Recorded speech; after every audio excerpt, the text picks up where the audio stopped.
আপনারা দেখছেন Bankura TV breaking news. Bankura TV YouTube চ্যানেলে আপনাদের স্বাগতম। আজ বাঁকুড়া টিভি ইউটিউব চ্যানেলের chief editor the tiger journalist দাদা উত্তম দে তুলে ধরছি ভগবান গোলার একটি গুরুত্বপূর্ণ ব্রেকিং নিউজ। যুবতী মহিলাদের উত্ত্যক্ত করার অভিযোগে এক যুবককে গাছে বেঁধে রাখলো গ্রামের বাসিন্দারা, জানিয়ে শুরু হয়েছে ব্যাপক চাঞ্চল্য। ভগবান গোলার ওলাপুর এলাকায় অভিযোগ, আসগার আলী নামে ওই যুবক মহিলাদের উত্ত্যক্ত করত। বিষয়টি যুবকের পরিবারের সদস্যদের জানানো হলেও কোনো ব্যবস্থা নেননি। তাই গ্রামের বাসিন্দারা সোমবার ওই যুবককে রীতিমতো গাছে বেঁধে আটকে রাখে। রীতিমতো এই ঘটনায় চাঞ্চল্য ছড়িয়ে পড়ে এলাকায়। ঘটনার খবর পেয়ে ঘটনাস্থলে পৌঁছায় ভগবান গোলা থানার পুলিশ এবং যুবককে উদ্ধার করে থানায় নিয়ে যায়। ঘটনার তদন্ত শুরু করেছে পুলিশ। সেই খবর আপনারা দেখতে থাকুন একমাত্র প্রতিবাদী চ্যানেল বাঁকুড়া টিভির পর্দায়। আপনি যাবেন, বাড়ি যাবেন? কি ঘটনা হয়েছিল, কি কারণে গাছে বেঁধে রেখেছেন? গাছে বাঁধা বলতে আজকে 2-3 মাস আগে আমার মেয়েকে ও একটা নাম্বার দেয়, তার প্রতি আমি তো ওর বাবা, আমি জানি না। আমার বাড়ির মেয়ে ছেলেকে বলেছে, সে বাড়িতে যে ওর 3 বার যে ওয়ার্নিং দিয়ে এসছে যে এরকম বাচ্চা রাম ধোলাই লাগাইতে হবে। রান্না শাখা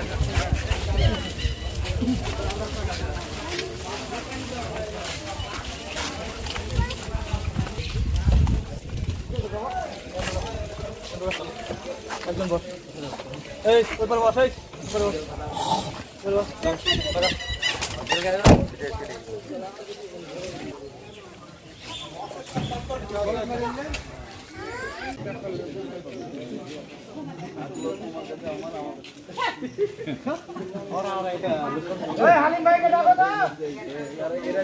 কয়েকদিন আগে আমি শুনলাম যে আমাদের যে এখানে পাশে মসজিদ আছে, জুম্মা মসজিদ ওলাপুর, সেখানে আমাদের এই পাড়ার যা মেয়েরা যায় বা ওই পাড়ার মেয়ে ছেলেরা আছে, এই ছেলেটা সাবালক ছেলে, আর প্রায় 21+ বয়স। তো বাচ্চারাকে রিং করে, এটা ওটা করে, ছবি করে, এইসব করে। এই জন্য গার্জেনরা জানতে পারে, আমাকে কালকে বলে এসছে যে এই ব্যাপার। তারপরে ছেলেটাকে ধরে থানায় কমপ্লেন করে ওকে মারধর করবে না, দিয়ে দেবে থানাতে। তারপর আমরা দেখছি র্যাগিং ট্যাগিং করতো নাকি? হ্যাঁ, করতো। ওই যুবকের নাম কি জানা গেছে? কার? ওই যাকে বেঁধে রেখেছিলেন আপনার এলাকার মানুষ? ওর ছেলের নাম হচ্ছে আসগার। কোন জায়গায় বাড়ি? এই যে নওদাপাড়া আগে, ওলাপুরের শেষেই বাড়িতে। আপনারা কি চাইছেন? কি আমরা চাইছি এখন আমাদের ছেলেটার সঠিকভাবে বিচার চাই, তার শাস্তি হোক। কি নাম আপনার? আমার নাম মোহাম্মদ রেজাউল করিম। চলো বন্ধ করো একটু।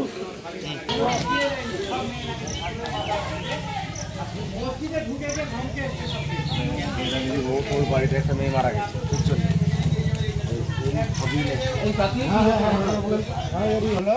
কেসটা ওর নিজের বড় ভাবি একজন মারা গেছে আত্মহত্যা করে, ওর জন্য মানে ওই কেস ধরা পড়েছিল। ওর ভাই যে তো জেল খাটলো ওর ভাই, তারপরে এত বছর হলো ওর বাপ মা, সে যাই হোক ওগুলো। আমার মেয়ের বয়স হলো 12 বছর। ওর সঙ্গে আরও সব জড়িত আছে, সব মাদ্রাসায় যায় স্কুল থেকে এসে। একদিন স্কুলে যেতে যেতে ছবি তুলে লাই পাশ থেকে, ঠিক আছে, ওটা হলো।